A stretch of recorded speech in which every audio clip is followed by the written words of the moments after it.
Student, कल हम लोगों ने जिस टॉपिक पे बात की थी उस टॉपिक पे आगे बात करते हैं। कल टॉपिक हम लोगों का छूटा हुआ था टाइप्स ऑफ सॉल्यूशंस को। टाइप्स ऑफ सॉल्यूशन में हमने सॉलिड लिक्विड सॉल्यूशन की बात कर ली थी, उनके कुछ फैक्टर्स की बात कर ली थी।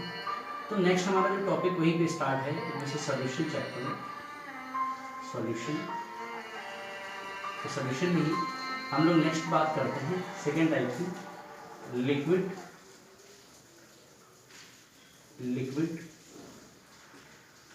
सॉल्यूशंस। ये लिक्विड सॉल्यूशंस क्या है? लिक्विड सॉल्यूशन का मतलब है कि when two liquids are add with each other and then form as a solution. Two liquids की जब बात की जाती है तो इनके बेस पर 3 टाइप के सॉल्यूशंस हमारे फॉर्म होते हैं। It means the result of a mixing of 2 liquids and then form as the 3 type of the solutions. सबसे पहला जो होता है वो हमारा फॉर्म होता है मिसिबल सॉल्यूशन। मिसिबल सॉल्यूशन मतलब कि इट मींस कि 2 liquids are dissolve and then form as are completely dissolve with each other. एक दूसरे के साथ में जो कंप्लीटली डिसॉल्व हो जाते हैं तो क्या फॉर्म करते हैं? मिसिबल। एग्जाम्पल के लिए अगर हम बात करते हैं कि it means the 2 liquids are completely dissolved। ठीक है, इनके बेस पर अगर हम एग्जाम्पल की बात करते हैं तो एग्जाम्पल में आता है जैसे कि वाटर एंड एल्कोहल। दूसरा हो सकता है हमारा कि कहीं पर भी बेंजीन और टॉल्यूइन की बात कर सकते हैं।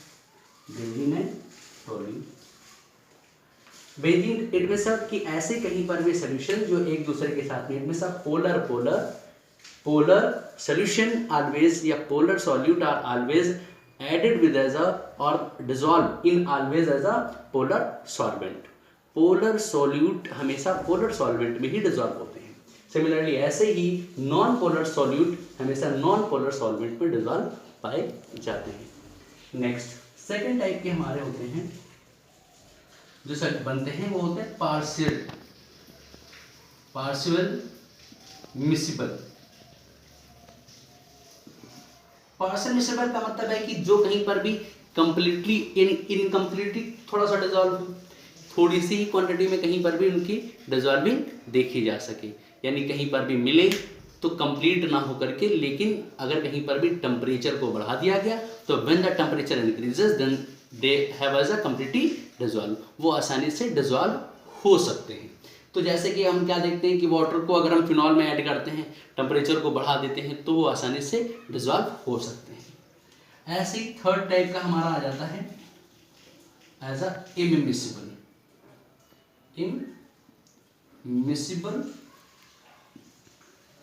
सॉल्यूशन। इमिसिबल सॉल्यूशन कैसे होते हैं? जो कहीं पर भी एक दूसरे के साथ में डिसॉल्व ही प्रॉपर्ली ना हो, एक दूसरे के साथ में अगर जैसे कि अगर हम बात क्या कर सकते हैं वाटर और बेंजीन या वाटर टॉल्यूइन की बात कर सकते हैं, जहां कहीं पर भी पोलर सॉल्यूट किसी भी एक नॉन पोलर सॉल्वेंट में डिसॉल्व नहीं होता है। सिमिलरली उसी प्रकार से कि कोई भी एक नॉन पोलर सॉल्यूट किसी भी पोलर सॉल्वेंट में डिसॉल्व नहीं पाया जा सकता है। ठीक है, ऐसे ये क्या होते हैं? ये लिक्विड टाइप के सॉल्यूशंस के रूप में देखे जाते हैं। इन्हीं के बेस पर हम थर्ड नंबर पे बात करते हैं। थर्ड नंबर हमारा जो आता है, ये सॉल्यूशंस हमारे रहते हैं gas liquid solution. Gas liquid solution it means mostly क्या देखते हैं हम कि most of the gases are dissolve in easily dissolve in water. या ये कह सकते हैं कि ज़्यादातर जो गैसेस होती हैं वो लिक्विड्स में डिसॉल्व हो जाती हैं मोस्टली। और जब ये गैसेस डिसॉल्व हो जाती हैं तो इनके डिसॉल्व होने में कहीं पर भी कुछ फैक्टर्स होते हैं, उनके ऊपर इनकी सॉल्वेबिलिटी डिपेंड करती है। It means the solubility of the gases dissolve in liquids always depend on some factors.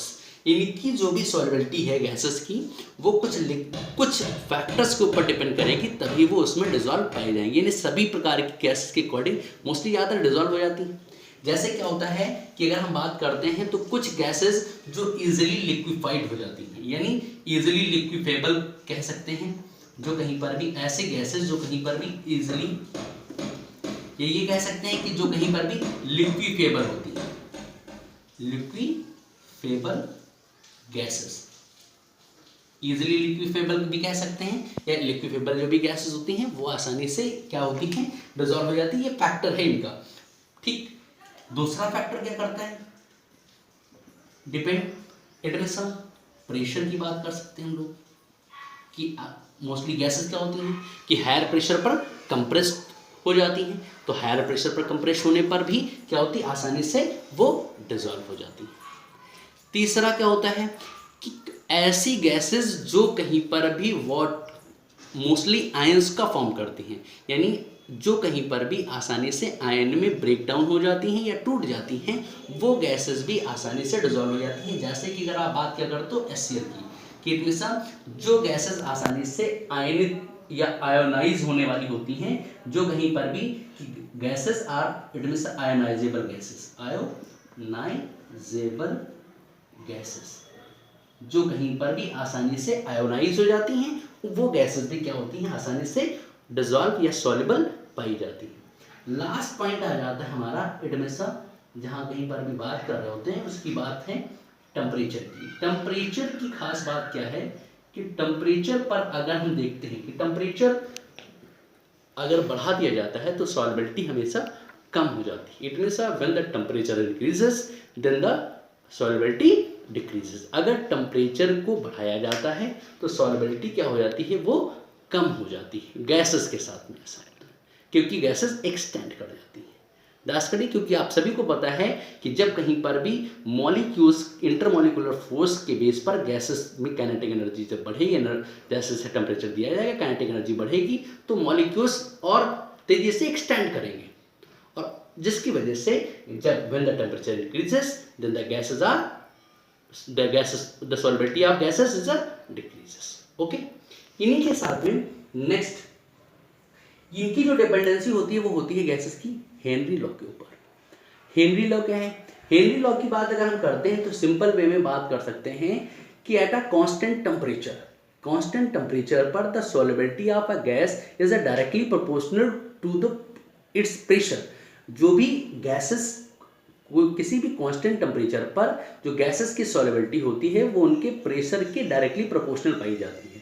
इसका मीन्स है कि अगर टेम्परेचर कांस्टेंट है तो सॉल्युबिलिटी हमेशा, अगर जो है प्रेशर बढ़ाया जाएगा तो सॉल्युबिलिटी भी इंक्रीज करेगी। लेकिन अगर हम इसे जनरली एक्सप्लेन करते हैं तो जनरली सिंपल वे में एक्सप्लेन किया जा सकता है कि हेनरी लॉ क्या है। हेनरी लॉ के बेस पर अगर हम इसे एक्सप्लेन करते हैं तो हेनरी लॉ देखिएगा, हेनरीज लॉ।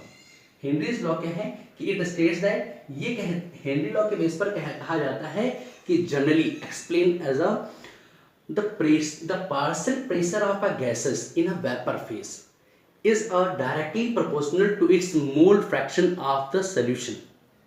वो हमेशा जो प्रेशर है, पार्शियल प्रेशर है गैसेस का वेपर फेज में, वो हमेशा जो भी उनका मोल फ्रैक्शन है गैसेस का, जो भी मोल फ्रैक्शन है सोल्यूशन के, वो उसके डायरेक्टली प्रोपोर्शनल देखे जाते हैं। इनके बेस पर जब हम इसे एक्सप्लेन करते हैं तो क्या हो जाता है KH = X, ये हमें प्राप्त होता है। जहां पर क्या देखते हैं कि here KH is the Henry constant और प्रोपोर्शनलिटी कांस्टेंट की बात करते हैं, प्रोपोर्स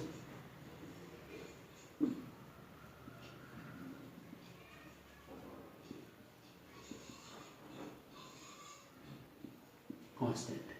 ओके, अब इनके बेस पर हेनरी लॉ बहुत ही मोस्ट है, बहुत इंपॉर्टेंट है क्योंकि इससे रिलेटेड कई क्वेश्चंस पूछे जाते हैं। तो यहां पर दो चीजें आती हैं, सबसे पहले आती हैं इनकी लिमिटेशंस ऑफ हेनरीज लॉ, और दूसरी आती हैं इनकी एप्लीकेशंस। इनकी एप्लीकेशंस हैं। तो सबसे पहले अगर हम इनकी लिमिटेशंस की बात करते हैं तो लिमिटेशंस में सबसे पहला पॉइंट होता है कि इनका टेम्परेचर और इनका प्रेशर, यानी टेम्परेचर इनका बहुत ही लो नहीं होना चाहिए और प्रेशर भी इनका कैसा होना चाहिए, बहुत ही हाई नहीं होना चाहिए। इट मीन्स कि its pressure it is not too high and its temperature is not too low. ना तो इनका प्रेशर कहीं पर भी बहुत अधिक होना चाहिए और ना ही इनका टेम्परेचर बहुत ही कम होना चाहिए, पहला पॉइंट। दूसरे पॉइंट में अगर हम बात करते हैं कि इनमें से पहला तो टेम्परेचर की बात होगी, तो कह सकते हैं कि टेम्परेचर की जब कहीं पर भी टेम्परेचर की बात की जाएगी तो टेम्परेचर कहीं पर भी बहुत ही कम नहीं होना चाहिए, कि टेम्परेचर शुड नॉट टू लो। और ऐसे ही अगर हम बात प्रेशर की करते हैं तो प्रेशर शुड नॉट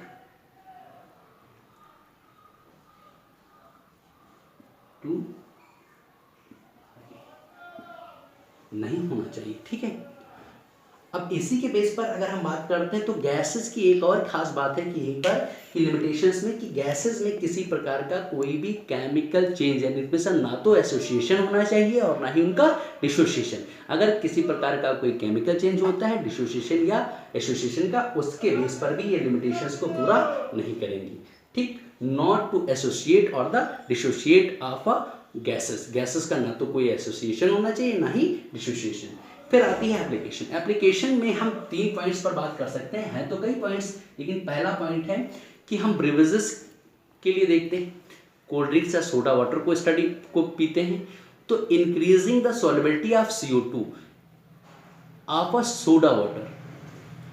जब कहीं पर भी हम देखते हैं या इन सोडा वाटर की बात की जाती है, CO2 की जो सॉल्युबिलिटी है वो सोडा वाटर में कहीं पर भी एक्स्ट्रा करने के लिए या बढ़ाने के लिए, सोडा वाटर में इनकी सॉल्युबिलिटी ज़्यादा हो जाने के लिए जब कभी भी बॉटल्स को सील्ड किया जाता है तो हाई प्रेशर का यूज़ किया जाता है। दूसरा, बाई स्क्यूबा डाइवर्स यानी जो भी हमारे गोताखोर होते हैं उनके द्वारा जो सिलेंडर्स यूज़ किए जाते हैं ऑक्सीजन गैस के लिए, उनमें गैसेस में नाइट्रोजन और हीलियम का मिश्रण भरा जाता है कि जिससे वो आसानी से कहीं पर भी गहराई में हाई प्रेशर को कहीं पर भी झेलने की क्षमता रखें। और थर्ड पॉइंट जो देखा जाता है उस थर्ड पॉइंट में एट हाई एल्टीट्यूड्स, यहाँ पर भी क्या हो जाता है, एल्टीट्यूड्स, ये कह सकते हैं कि हाई एल्टीट्यूड्स, ठीक है। हाई एल्टीट्यूड्स यानी जब क्लाइंबिंग के लिए जाते हैं तो वहां पर भी ऑक्सीजन गैस सिलेंडर का यूज किया जाता है, ठीक है। मुझे कंफर्म है कि आप लोग इसके सहायता से आसानी से जो भी क्वेश्चंस हैं उन्हें सॉल्व कर पाएंगे। इनके कुछ न्यूमेरिकल्स हैं जिन्हें हम लोग आगे कहीं सॉल्व कर लेंगे। अगर आपको कोई प्रॉब्लम है तो आप कमेंट बॉक्स में आएँ और बोलें, ठीक है। ओके।